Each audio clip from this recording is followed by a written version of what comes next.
ये कौन सी तुम्हारी मोहब्बत है? ये हमारी जमीन है, हमारी जायदाद है, अल्लाह के नाम पर इसका मालिक अल्लाह है। तुम हमसे छीनना चाह रहे हो। तुम्हारा दिन नहीं भरा 6 दिसंबर से, तुम्हारा दिन नहीं भरा दिल्ली की सड़कों पर हमारे खून की होली खेलने से, तुम्हारा दिल नहीं भरा हमारे बच्चों का एनकाउंटर करने से, तुम्हारा दिल नहीं भरा बुलडोजरों से हमारे घरों को तोड़ने से, तुम्हारा दिल नहीं भरा हमारे बच्चों के सरों से हिजाब खींचने से, तुम्हारा दिल नहीं भरा हमको इस मुल्क की शरीयत खत्म करने का कानून बनाया। अब तुम हमको हमारे वजूद को मिटाना चाहते हो। खुदा की कसम अपने वजूद को मिटने नहीं देंगे इंशाअल्लाह ताला। मेरे अजीज दोस्तों और बुजुर्गों, मेरी आपसे दबन गुजारिश है कि महाराष्ट्र के असेंबली इंतखाबात आने वाले हैं।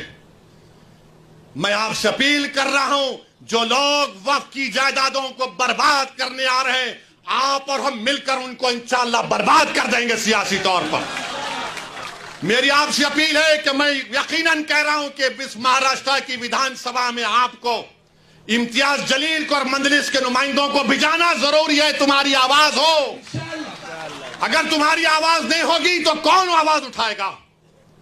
तुम नहीं देखते पार्लियामेंट में क्या हो रहा है? तुम नहीं देख रहे पार्लियामेंट में कौन पुकार रहा है दीवानों की तरह? क्या तुमको नजर नहीं आ रहा कि किसके कलेजे में, सीने में, किसकी आंख में आंसू है जो तड़प तड़प कर देख रहा है कि मेरे बर्बादी का कानून मेरे आंखों के सामने बनाया जा रहा है? कौन होगा तुम्हारी आवाज को? छोड़ो इन चीजों को। कभी अपनों को भी तो अपनाओ, कभी अपनों को तो समझो।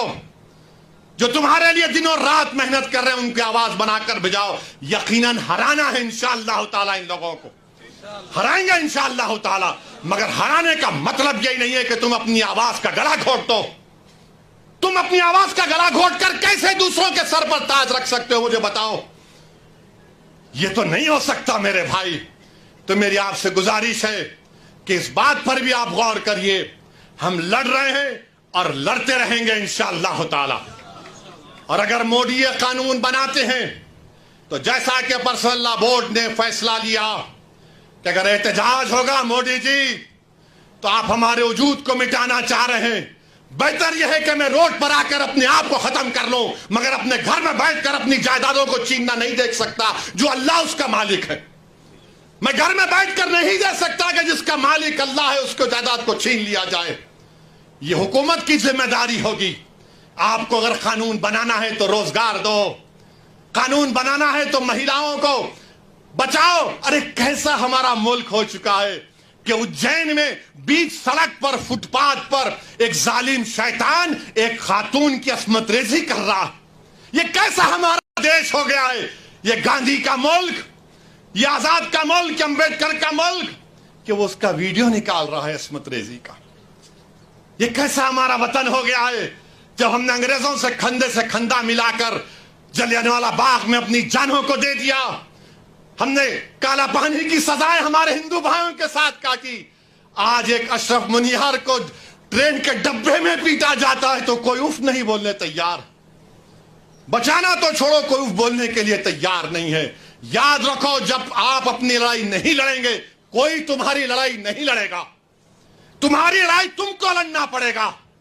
तुम 70 साल से सोच सोच कर धोखा खा चुके हो कि कोई और हमारी लड़ाई लड़ेगा। नहीं मेरे भाई, तारीख में अगर नाम लिखा जाना है तो यह वक्त है अपनी लड़ाई लड़ने का। यही वक्त है अपने वोट से अपने नुमाइंदों को औरंगाबाद से भिजाने का। तो मेरी आप तमाम से गुजारिश है कि आप पर्सनल लॉ बोर्ड ने जो आपके सामने बात कही है, आप ज्वाइंट वर्किंग कमेटी को अपने एतराजात, अपना प्रोटेस्ट ईमेल और पोस्ट के जरिए भिजाइए। 15 सितंबर आखिरी तारीख है और अल्लाह से कसरत से दुआ करिए कि परवरदिगार तो हमको जिंदा रखकर ये नजारे मत दिखा कि हमारी जमीनें जिसका तू मालिक हमसे छीन ली जाए। अल्लाह से हम गिड़गिड़ा कर सरबसूद होए, से गिड़गिड़ा कर भीख मांगे। इत्तेहाद पैदा करिए। ये कानून ना देवबंदियों के मफाद में है, ना बरेलवियों के मफाद में है, ना अहले हदीस के मफाद में है, ना बोरी समाज के मफाद में है, ना अथना शरी शिया के मफाद में है, ना आगा खानी शियाओं के हक में है, किसी के हक में नहीं है। ये सिर्फ और सिर्फ मोदी जायदादों को छीनने के लिए कानून बना रहे हैं। अल्लाह इन जायदादों की हिफाजत करे, अल्लाह हमको इतनी इत्तेहाद पैदा करे कि मुत्तहदा तौर पर इस कानून को रोकें, और अल्लाह सुब्हानहू व तआला इन ऐसे हुकूमतों को, ऐसे पार्टियों को अल्लाह सियासी तौर पर इंतखाबात में इनको शिकस्त दे, बदतरीन शिकस्त दे। वाखिर दावाना अल्हम्दुलिल्लाहि रब्बिल आलमीन।